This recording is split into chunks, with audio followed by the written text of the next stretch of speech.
Okay, we're ready now. So let's switch over to the computer feed. Let's go. You want to go? So what we're going to show you is kind of a little idea of what the gameplay is going to be like without the CryEngine streaming issues.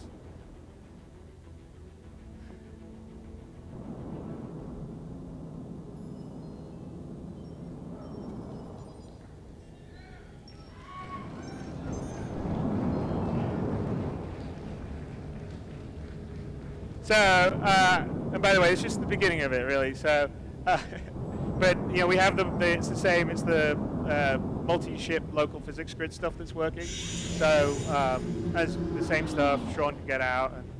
And, so we just come out of warp outside Stanton, which is the ArcCorp planet. I can't remember which Stanton it is. One of the Stantons. It's like Stanton 3, Stanton 4. I don't know which one. Dave Haddock was here, he'd be able to tell me. But are you here, Dave?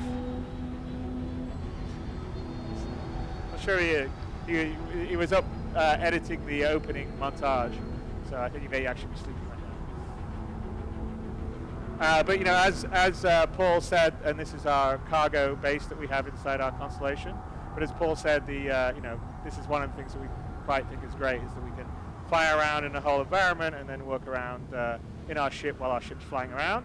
And the prototype we wanted to do was really sort of show you sort of a very early prototype in engine of what it's going to be like when we land on a planet. So do we want to ask for permission when you get a chance? Sure. All right. You've got to sit down.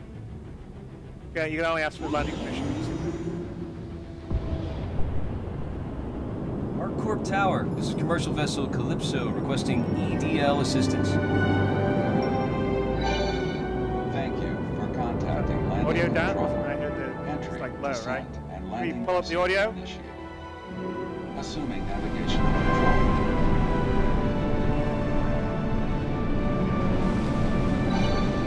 Enter atmosphere.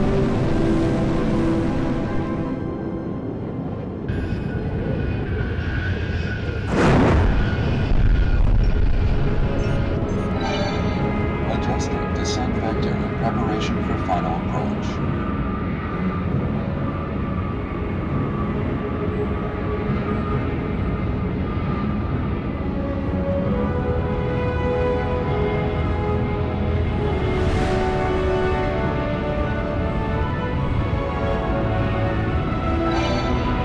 Stand by.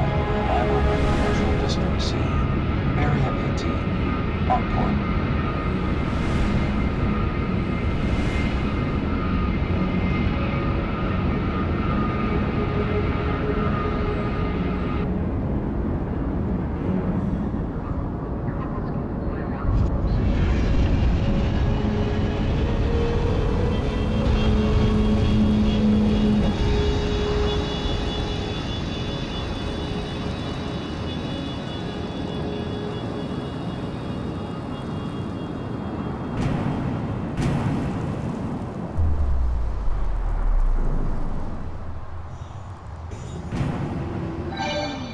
Landing complete.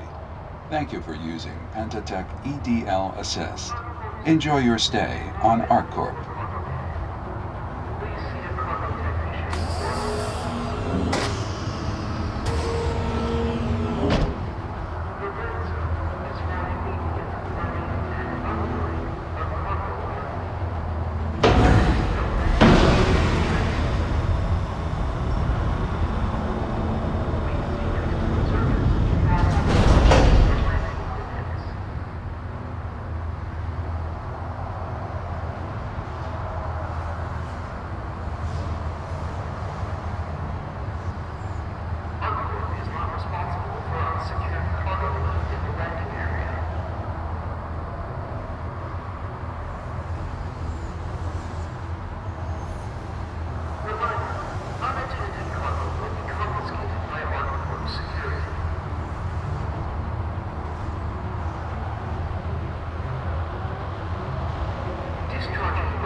Next.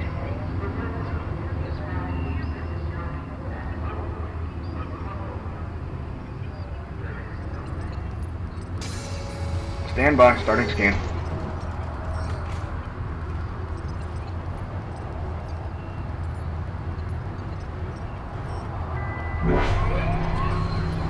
By entering Area 18, you agree to abide by all laws and regulations set by ARC Corp and the UEE. Any violation will result in immediate prosecution.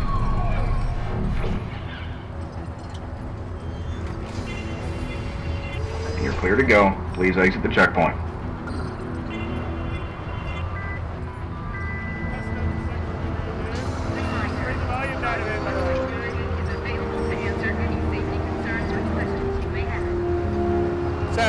Bring the volume down a bit.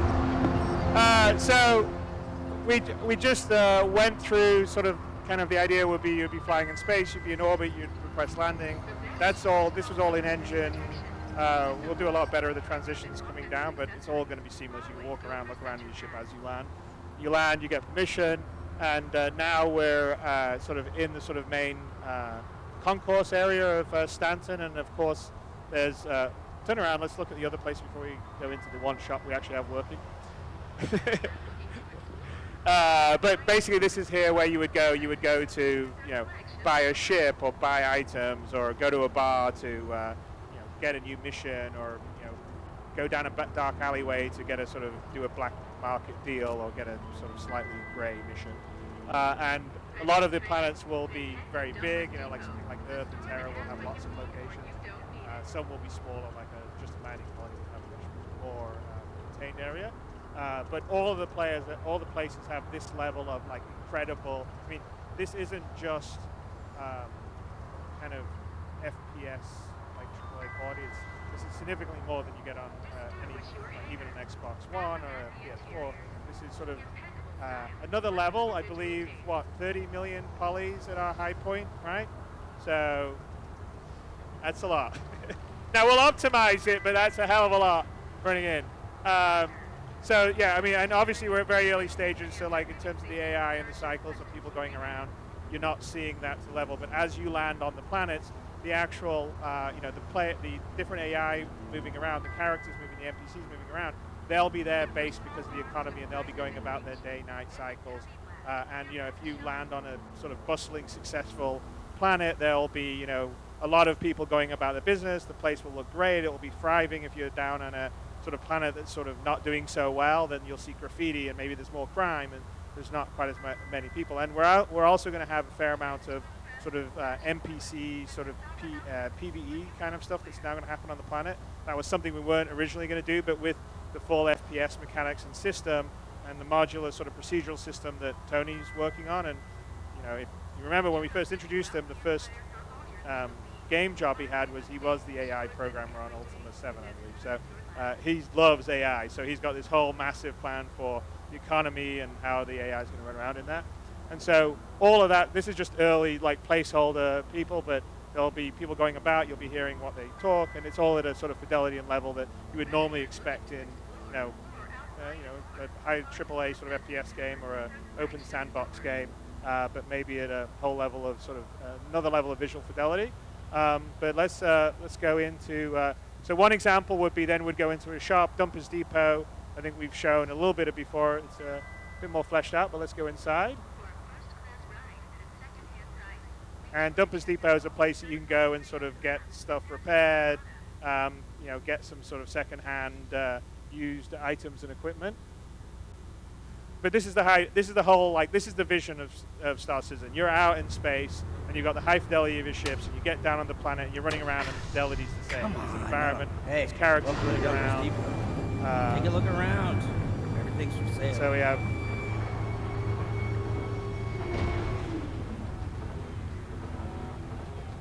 And a shopkeeper.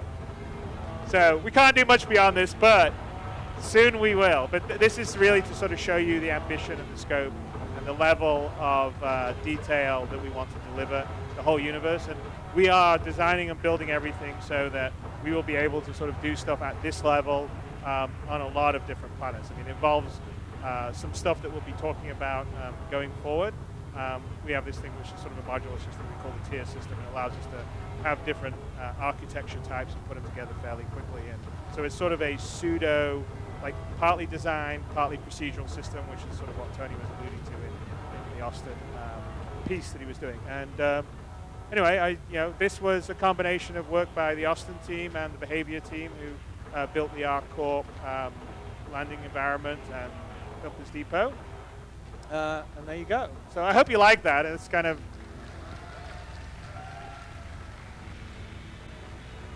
And thank you, Sean. And we'll optimize that more going forward.